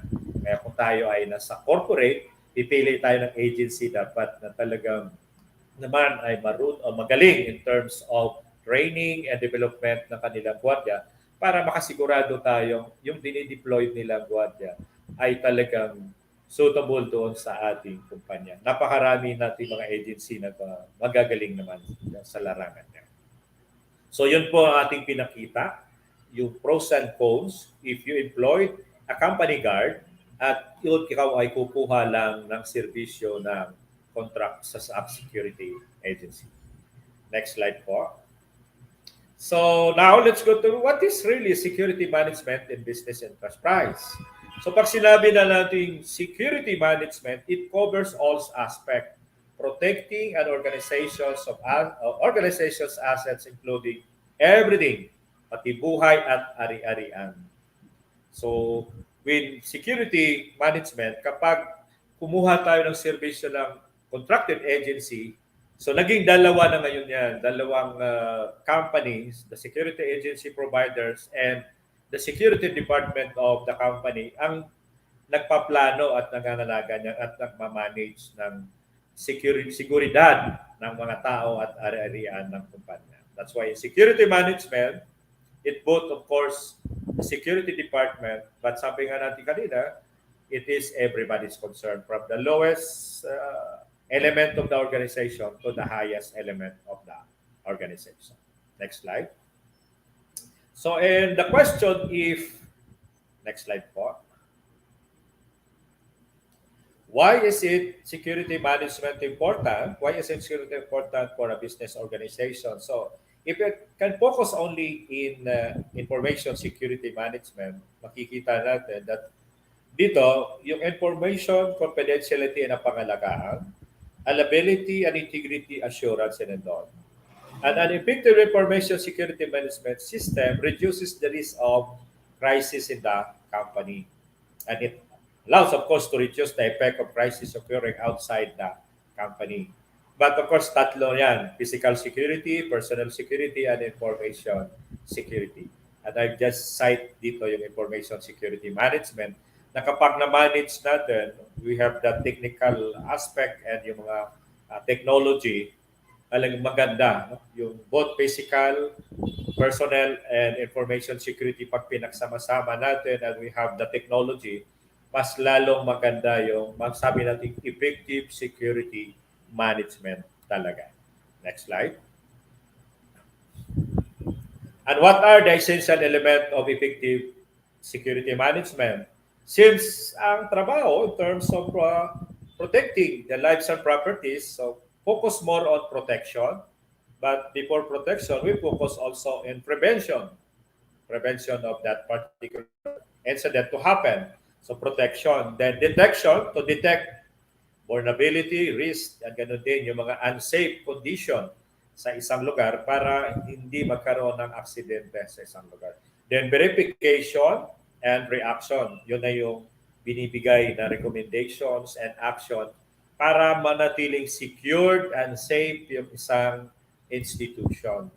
So when we say security management, it pertains to protection, detection, verification, and reaction. So ito dapat yung trabaho ng isang security manager, security supervisors or officers to ensure na itong aspeto ay naibibigay, na ma-manage niya ng maayos sa isang company or institution. Next slide. So with that, para makontrol natin, ma-protect or ma-control yung or ma-prevent yung occurrence of crimes, ang pinakamabisa is to control the access. Kasi pag na-control yung access, pasukan at labasan, ma-monitor, ay hindi magkakaroon ng nakawan, hindi magkakaroon ng aksidente or insidente, kung mayroon man, malilisen because controlled or monitored yung ingress and egress ng isang kumpanya. So napakahalaga ang ginagampanan ng papel ng isang door guard, gate guard, no? Dahil nga sila ang nagpo-control ng access natin, ng access ng kumpanya. Next slide. And in dealing with access control of person, no, yung empleyado at visitors na dapat maayos ang pag-check, monitor ng employees and visitors para ma-record, ma-monitor ang lahat ng mga tao nandun sa establishment na yan. Access control also of vehicles, ng lahat na pumapasok na sasakyan, ma-check at ma-monitor din. And access control of goods and equipment para ma-monitor din yung mga goods na doon or equipment or ari-arian ng kumpanya. Pati yung pinapasok, which is the delivery, dapat ay na-check kung it is complete or in good condition. Yung nilalabas naman ay dapat mayroong access, mayroong gate pass para ma-record kung siya ba ay qualified para ilabas yung mga gamit na yan. So kung magawa lang ito ng mga security practitioners natin or personnel natin to control the access of person, vehicles, goods, and equipment, masasabi natin there is really an effective security management in that particular institution. Next slide. So, mayroon pa yung tinatawag na layered or protection para magkaroon ng access control at ma-prevent yung mga occurrence of crime. So, the first layer or the first line of defense is the exterior perimeter, yun yung mga lighting, fence, walls, and gate, including, of course, the policies and procedures din para doon pag-access, pag-control ng visitors and employees. Then, the interior perimeter, which is the second line of defense. Ito na yung mga interior walls, doors, and receptions areas. Dahil ibig sabihin, pag nakapasok sa first line of defense, dapat makokontrol pa sa second line of defense. And access control naman in terms of information technology data, wall firewalls, ito yung mga intellectual properties and nasa computers ng mga kumpanya, including of course the CCTV who will detect the intrusions and detections. So ito yung napapaloob yung layers of protection para ma-monitor, mapangalagaan at hindi magkakaroon ng losses and maiwasan din yung mga damages and accidents sa isang institution or company. Next slide. So bakit tayo naghahanda? Because we have an identified natural threat na maaring ma-experience na doon sa ating area of responsibility. At ang ating bansa ay lagi naman talagang tinatamaan nitong mga natural threats or natural calamities, typhoon, floods, earthquake, tsunami, and volcanic eruption. Kaya kung ang isang installation ay malapit sa mga ganon or daanan or palagi makaka-experience niyan, dapat ang security managers or security supervisors ay mayroon ng mga plano paghahanda para, of course, hindi natin pwedeng kontrolin itong natural calamities para, of course, mabawasan ang epekto nitong mga natural calamities doon sa ating nasasakupan in terms of losses or damages sa mga properties at sana wala ring madisgrasya o mamatay kapag nagkaroon ng ganitong natural threat. So yun yung trabaho ng security managers to plan, to make some plans of the talagang plano na in case of this particular natural calamities, ano ba ang gagawin? Ano ba ang dapat gawin? So may naka-in place dapat na mga plano dyan. What to do before, during, and after in that particular aspect. Next slide. So aside sa natural calamities, we have also this man-made threats, which is mga krimen na maaring mangyari na again, yan ay trabaho ng security managers, security professionals, panalatihin o siguraduhin na hindi maging biktima yung mga tao doon sa kanyang nasasakupan pag nagkaroon ng ganito or dapat ma-prevent na hindi magkaroon ng ganito krimen o elemento doon. So in every establishment, malataas talagang threat in terms of this particular man-made. Kaya nga dapat mayroon din proper training, proper plans, yung isang security managers, paano rin ma-prevent ito. Kung hindi ma-prevent, dapat ma-eliminate ay mabawasan ang epekto nito in terms of lives and properties doon sa kanyang nasasakupan. Next slide. So security and safety management, kasi sabi nga natin, effective security management. So dapat mayroon din plano or mayroong talagang written plan ang isang security managers or yung isang security department. So security administration in terms of security administration, ano ba ang plano dyan? Ano ba, sino ba ang mga tao na dapat natin ilalagay dyan? That is part of security administration. So that is management aspect also. Planning, organizing, staffing, which is the basic functions and management. Personal and environmental hazard, dapat alam ng security managers what are those personal and environmental hazard on sa immediate area of responsibility para magkaroon siya ng mga prevention aspect. Asset protection, paano nyo pangalagaan yung ari-arian ng kumpanya. In terms of terrorism and intelligence, dapat mayroon din siyang proper plans in terms of that aspect. Risk management, kapag may nangyari, emergency planning, ano gagawin during that part of calamities? Crisis response kapag may nangyari. And of course, if there are some eventualities, paano natin maibalik kaagad ang operation ng kumpanya? So that is what we mean by business continuity planning na dapat sa pinakamabilis na oras maibalik ang operation ng kumpanya. Kapag hindi maibalik ang operation, it entails losses to the company. So that is part of the function of the security managers when we speak of effective security management. Next slide. So paano to gagampanan ngayon with that? So before the pandemic, ito yung ginagawa. This is the common practice or the basic practice na ginagawa sa industrial security in terms of prevention and protection. So as a security department or security professionals, We do planning, organizing, then we train our people, then capability building para in case of this particular ay kaya natin. Then evaluation of the plan, evaluation of the performance, then come up with the recommendation to improve that particular plan and performance. So nagiging cycle yan. Then later on, you introduce naman innovation, update, and improvement. Pag nagawa natin those basic, this is now in terms of prevention and enforcement and protection of the PEP method na sinasabi namin sa industrial security. At dito sa other column, dito sa right side, ito talagang trabaho na ginagampanan ng ating mga security guard.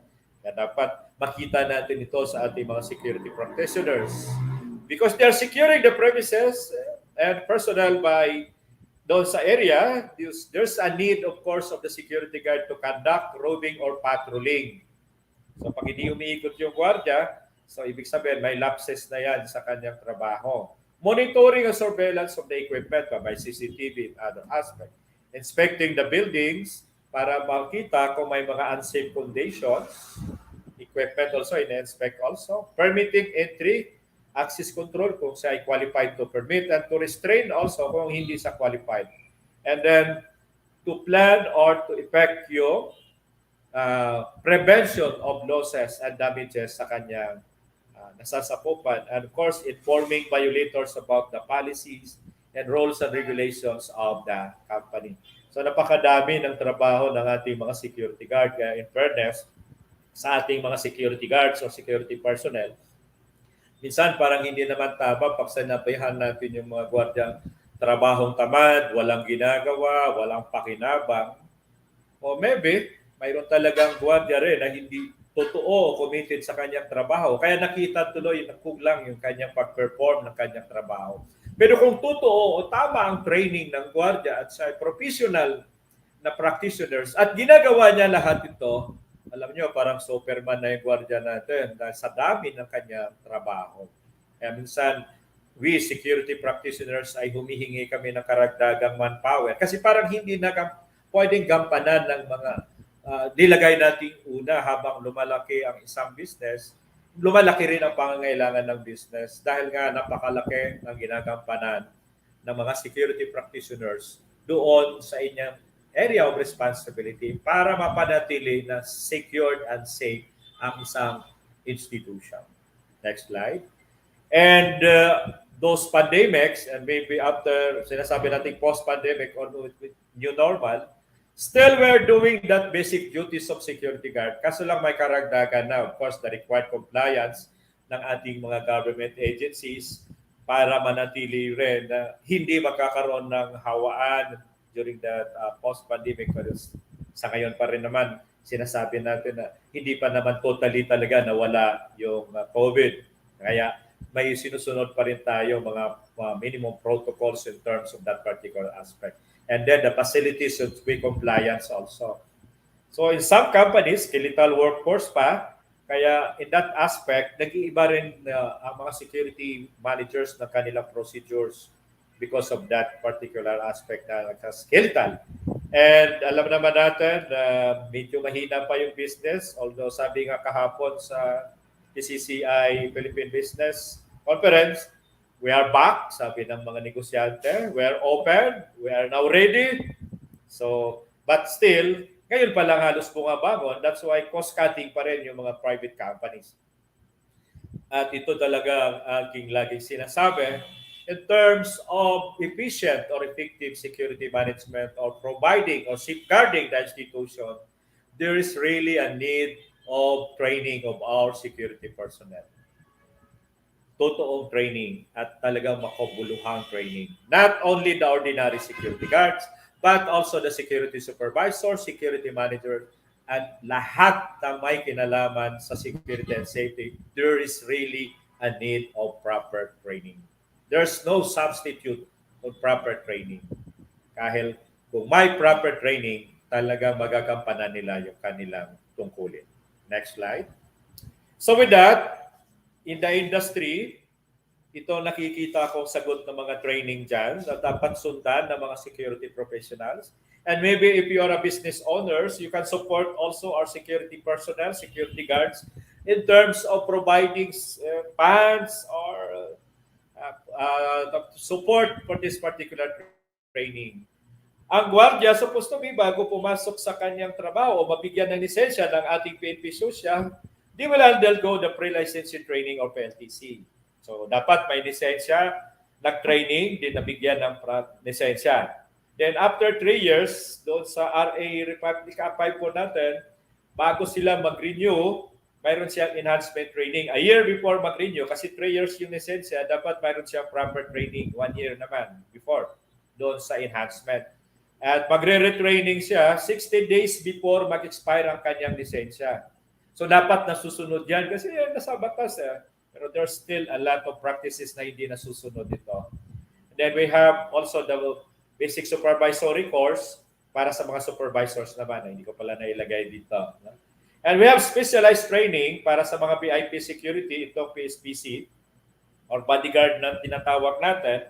Ang training nila dyan is the Personal Security Protection Course bago sila mabigyan ng PA naman or Protection Agent License. So ito ay naging controversial din itong aspeto nito dati about tama ba ang dinideployed ng mga bodyguards or VIP escort kasi ang tawag dapat dyan is Protection Agent. At dapat compliance also with the training and licensing and deployment as Protection Agent. We have also specialized training in bank, those sa mga assigned sa banko, mall security, those assigned sa mga retail, mall, and there's a lot of specialized pa kung saang industry naman na-assign yung ating gwardiya, especially sa mga schools or campuses. We have also campus security. Sa TESDA, they offered also TESDA security services in C1 sa mga wala pang experience, and then in C2 if you are going to level up.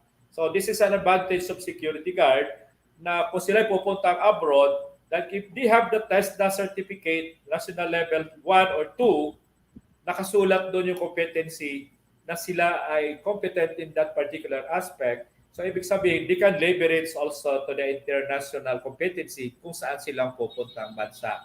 Pero mas maganda rin sana, we advocate rin sana na ating mga gwardiya rito sa Pilipinas magkakaroon din ng TESDA security services in C1 and C2 para ma-adapt natin what are those international practices na pwede rin natin i-adapt dito sa atin. Yan aking talaga ina-advocate kasi ako rin po ay holder ng security services at ako rin po ay trainer and assessor ng TESDA security services.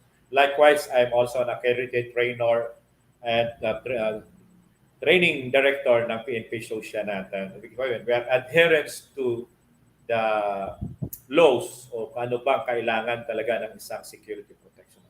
Ang aming organization na sinabi ko kanina, the Philippine Society of Industrial Security, nag-o-offer din kami ng certified security professional to those who want to practice supervisory and managerial function ng security. So dito tinuturuan about security supervisory and managerial function or management. Then kapag nakapasa sila sa review program ng PSIS, mabibigyan sila ng CSP title which is a Certified Security Professionals. Doon naman sa gusto mag-specialize in investigation, the PSIS also offered Certified Security Investigator course. Then pagka-graduate mo, bigyan ka ng title of CSI. And also to those practitioners in the CCTV, ay nabibigyan din namin ng title na CCTV Operations Specialist after a week of training specializing in monitoring and management of CCTV. At yung aming asosasyon, which is the Philippine Society for Industrial Security, ay nag-offer din ng Advanced Security Management course kasi sabi ng iba, after this supervisory or the basic, ano pa ang pwede namin gawin? So our association come up with this particular program, the Advanced Security Management Series 1, Series 2, and Series 3. Then after completing these 3 series, at ma-depend mo yung security management plan mo, thus PSIS International will confirm you as Master in Security Management. So hindi yan earned Masters Academy, but an certification from the industry, which is, from the association, the Philippine Society for Industrial Security.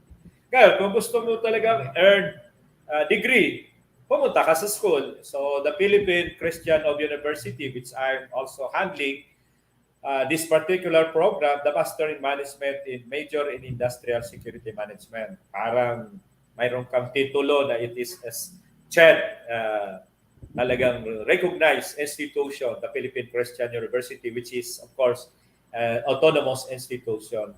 And we have also Masters in Management, Major in National Security Administration. Pinapakita ko po ito para sa mga security practitioners natin. There is really a career path in the industrial security. Karamihan lang kasi ng ating mga security guard, kulang sila doon sa tulong, kulang sila sa alalay, kung paano sila matulungan para maabot nila yung pinakamataas na posisyon na dapat sa industry natin. Kaya most of our security guard, para nakontinto na ng high school graduate, an ordinary guard habang buhay.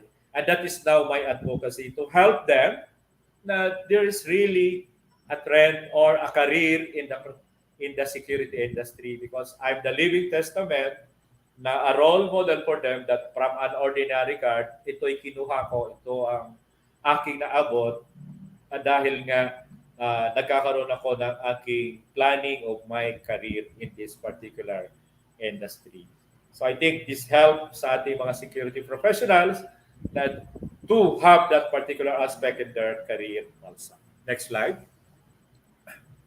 So with that, ito yung sinasabi kong advocacy, and I'm very glad that Dr. Ong at yung kanyang programa ay tutulungan ako. So sabi ko nga, maybe next month, I can have my standalone program na ang aking mga viewers ay talagang security professionals. So tatawagin ko naman yung aking program na OMG, Oh My Card, Usapang Seguridad at Serbisyong de Kalidad. Ang monthly talk show na aking inanais ay bigyan ng suporta ang ating mga security guard. At magkakaroon ako ng mga invited subject matter expert na magbibigay ng libreng training, virtual training, para makakuha ng ating mga security guard. At isa sa highlight, kagaya ng ginagawa rin ni Dr. Ong, where you have a picture broker. Sa akin naman, yung highlight is hahanapin namin yung mga security guards o professionals na may magandang ginawa at bibigyan naman namin ng parangal at interviewin dito sa platform para makita ng karamihan, lalo na ng mga security practitioners, at tularan ng iba. And sana, dahil sa marami tayong ginagawa para sa professionalism ng ating mga security professionals, sana isa lang babanggitin ng ating mga customer in the future, the wow service of our security professional, at babanggitin nila, oh my God. So please help me in this advocacy. We professionalize our security industry, especially yung pinakamarami nating rank at sa mababa na security guards, na matulungan sila, mabigyan natin ng gabay para sa kanilang profession, because security guards is a profession. Napakalaki na rin profession ngayon ng mga gwardiya. Pinapaintindi natin sa kanila, huwag ikahiya yung kanilang trabaho, because that is a profession. Dahil sila ay may lisensya, at kapag sila ay napunta sa magandang agency at magandang kumpanya, napakalaki ng sweldo rin na nakukuha ng ating mga security guards. So with that, next slide. So kung gusto nyo rin sumali sa aming nalalapit na convention, this is on November 14 and 15, Okada, Manila. This pertains about security management. Kahit kayo ay decision maker sa inyong kumpanya, kahit kayo ay sa operation, I think if you need something, knowledge about security management, please join us. Mayroon kaming speaker from US, from the Asia, and of course, yung ating from the local is from our government and mga businesses also. We'll be talking here the efficient security management in our country after the pandemic. Ano na dapat natin gawin? At yung mga literato dito sa ating kanan, kami po yon, kami yung Board of Trustees ng PSIS International. Thank you. So next slide. So with that, I want to end with this slide. Insecurity, kahit sabihin nyo, clear lahat, walang kalaban kayo nakikita. No, insecurity hindi po ganon. Tandaan nyo lagi, kahit nakita nyo yung kalsada, walang sasakyan. please stop, look, and listen. May panganib. May panganib na nakaambang lagi. That's why be careful. Be security conscious. So I hope that ako ay naka-impart sa inyo sa maiksing panahon ng knowledge about efficient security management. And I want to share this quotation na ginawa ko. Dr. Rong, this is my quotation ko ito. And Yes. Good. this Go is ahead. aligned also in the security management. And it reads, focus on your weaknesses and convert it into your strength. Others are not responsible of your future. You are. Construct your road towards success. Yun po ang ginawa ko, Dr. Ong, after graduating civil engineering in TIP. And I transformed my weaknesses into my strength. And now, I'm handling my consultancy and the Silverpoint Training Institute, and of course, my advocacy. So this is my contact number. Thank you very much. And Thank you. ready if you have some questions. Yes. Thank you, Thank you very Dr. much. Neal. Thank you, Dr. Neal. Very inspiring story and very informative on security management. However, there are a lot of questions. Apparently, there are so many guards watching us, no? Especially, I am singling out si Belinda Castro, who is of Safeguard Security Agency based in UP Los Baños, no? Okay. Kasi ang sinasabi niya, what about the salary of security guards? What are the minimum wages that are supposed to be paid to the security guard? Magandang tanong yan. Actually, sir, supposed to be, kung nasusunod natin sana yung mandated contract of the agency. So, I'm talking about the agency contracting with the client, sir. Kasi pag sinabi natin company guard naman kasi iba yung salary scheme doon. Kasi, Iba yun. Ano ba ito? Ayun. Merong agency, may agency. ito may agency and then nagko-contract. Kung masusunod lang sana, sir, yung tamang contract, nabibigay naman talaga ng security agency yung tama din para sa security guard.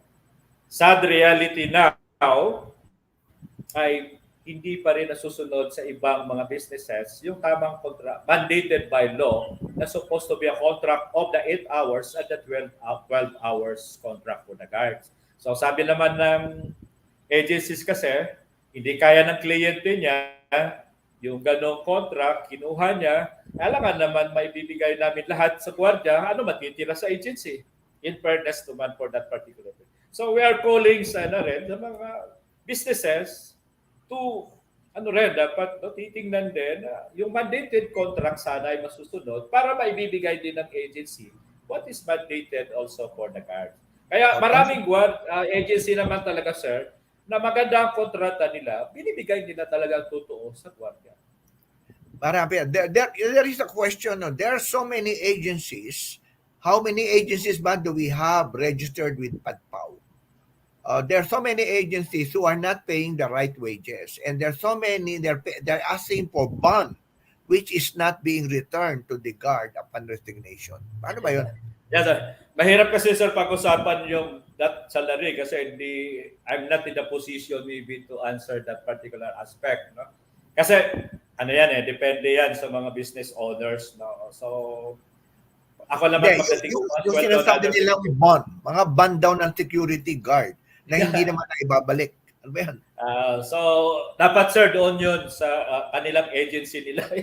Mahirap tayo magsalita pagdating dyan because that is more on business decisions of mga business owners. So karapatan nila dapat yan. Ako lang naman sasabi ko lang, karapatan nila yan, dapat hingiin nila sa kanilang agencies. But are you covered by the Department of Labor policies and guidelines? Of course, sir. Of course. Part din yun. Part din. Also, therefore, there And is a dapat they are complying also the Department of Labor. Then mayroon din tayo nga Republic Act 547. So therefore, there is a minimum wage for all guards, no? Yes, sir. And Lahat naman, sir.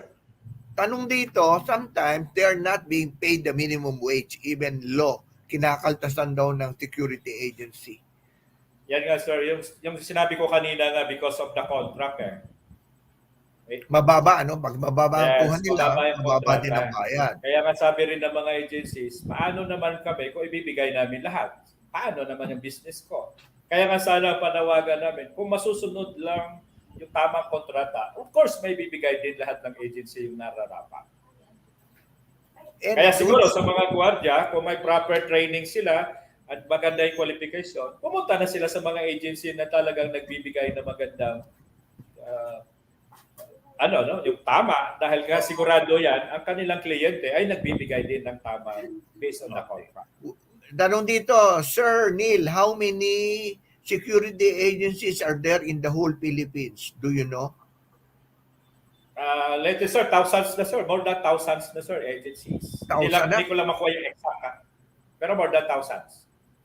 And they're being regulated by what department in the... Yung biniscuss ko kanina, sir, PNP Susya. Susya, no? Na-discuss ko kanina yun. Yeah. They are governed by Republic Act 5487, then yung nangangalagang department doon is the PNP Susya. May sinasabi siya ritong PADPAW. Ano yung PADPAW? PADPAW, sir, is the Organization of Security Agency Operators. Yung mga may-ari ng agency, may asosasyon sila, which is the PADPAW. Are they not policing their own ranks? Of course, part ng kanilang yan. Alam ko naman, ginagawa rin ng PADPAW yung kanilang tungkulin, of course. Mm-hmm. And sabi nito, question nito, I am a guard in a supermarket somewhere in the south. I have been employed for 6 months, but sad to say, I don't even carry a firearm. Ano ho ba ang required ng firearm sa mga guards? Supposed to be, sir, may firearms yung guard natin. But there are also clients na sila mismo nagsasabing walang firearms na lang.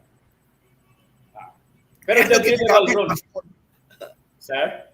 Ano ginagamit? Matuta? Hindi, kasi mayroon din kasi, sir, kliyente na ayaw niya na nakikita na may guard. Depende sa pwesto, depende rin sa kliyente. For the general rule is dapat one guard, one firearm. Oh, ganun ba yun? Kung halimbawa, meron ba limit? Ilang bang guards ang isang agency dapat? Before, there are 1,000 per Kaya nga, to sa bagong batas na to, pag na-apply na yung IR, dinagdagan nila. Open na. Sir, before sa Republic Act 5487, 1,000 the maximum per agencies, 1,000 guards yung ma-employed mo. But this Republic Act ngayon na bago, parang dinoble nila. So hinantay namin yung yung implementing rules and regulations. Ano yung approved 2,000 na. Pero kung malaki kang agency, di magtatayo ka ng another agency, another 2,000. Diba? Yes, so supposed to be naman, sir, that is allowed naman. Another corporation. Naman, as long as na compliance ka doon sa requirements again for another company. Ang bawal lang doon na ikaw pa rin ang operator or licensee in that particular agency. Mayroon naman sir, qualifications. Okay. Allowed ka naman to put up another. Mukhang magandang negosyo yan. Na dapat sundan mo, no? Na isa lang dapat ang nakapangalan mo doon sa sec mo na ikaw hindi na dapat doon sa iba. So whatever yung ginagawa ng iba, compliance pa rin naman sila sa batas. Tanong pa rito, mukhang magandang negosyo daw yung security agency. Paano raw bang magtayo? Tanong na isang taga-PCC. If you're knowledgeable the in and outs of security, maganda talaga siya. Maganda. Oh.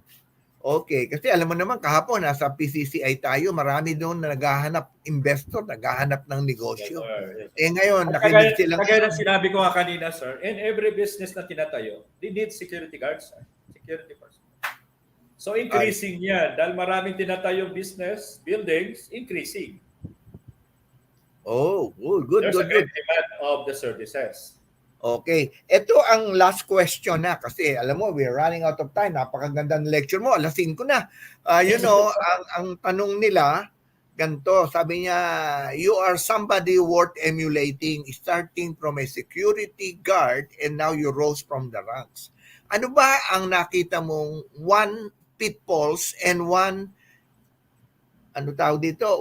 challenge that you have encountered that will deter you to reach success? Actually, sir, I think marami naman tayong nababasa, di ba, ng mga motivational aspect. No? Alam mo, ang challenge na talagang mas siya may mag-hinder kung wala kang malaking pangarap sa buhay. Diba Oh, sabi ko kanina, first is dream.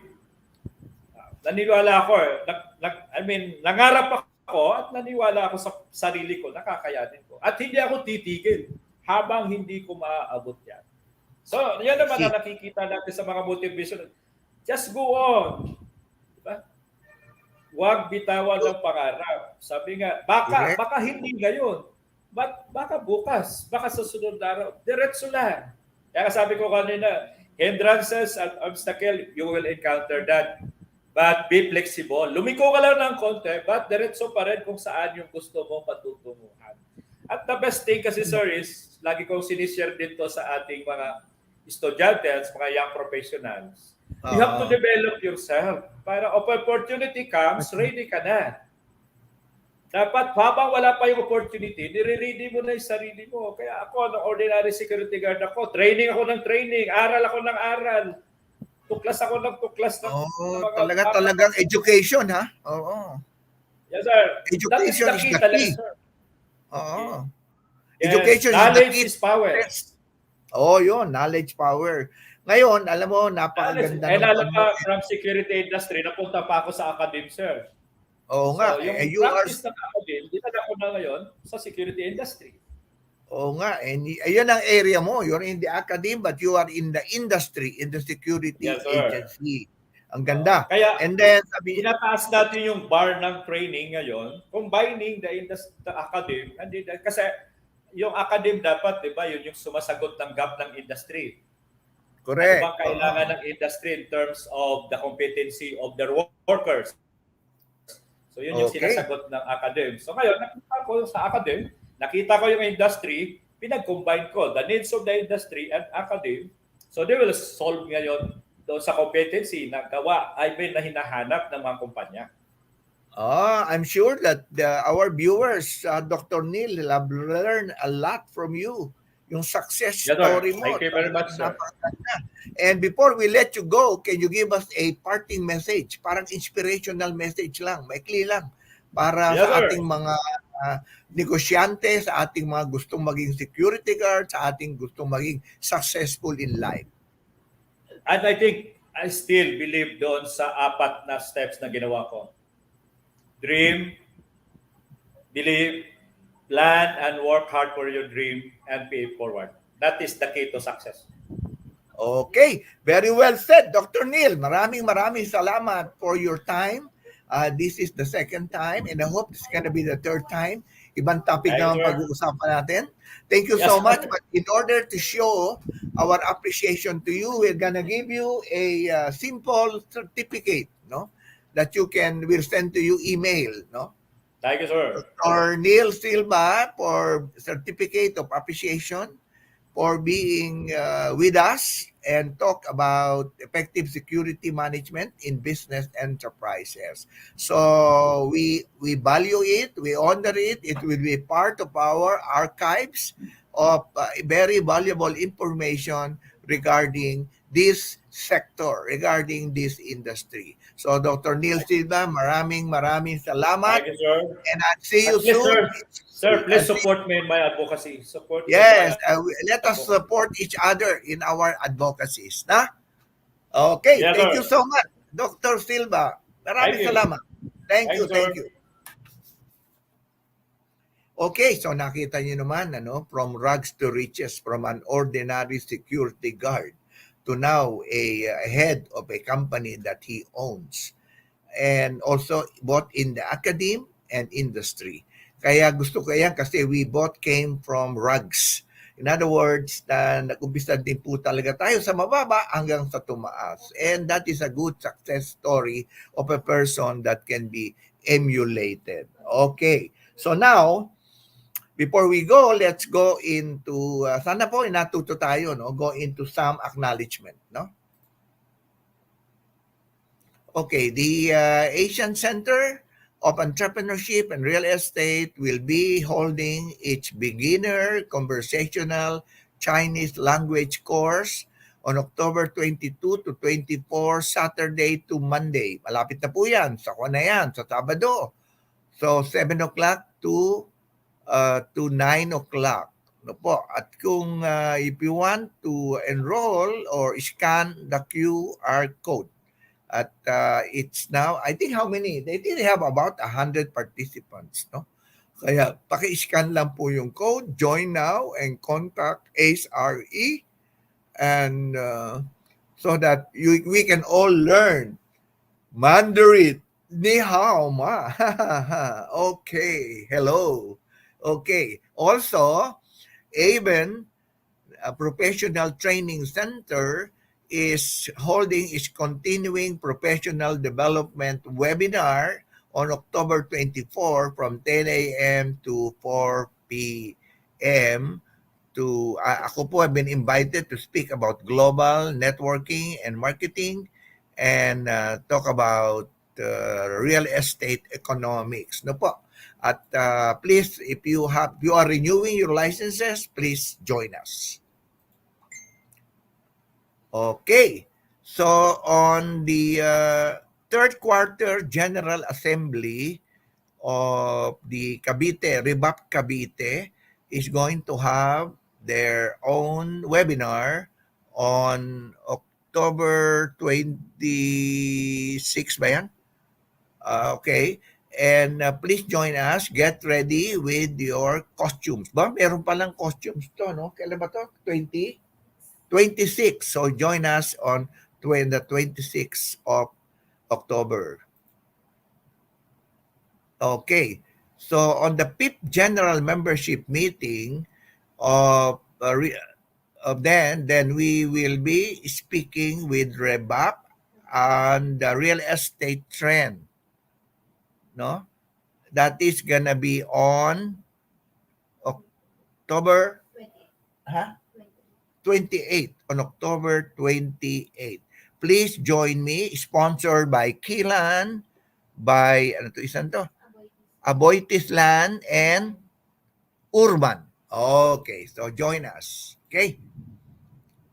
Also, for your security concern, contact Silverpoint Training Institute of Industrial Security and by Dr. Silva. Okay. Okay.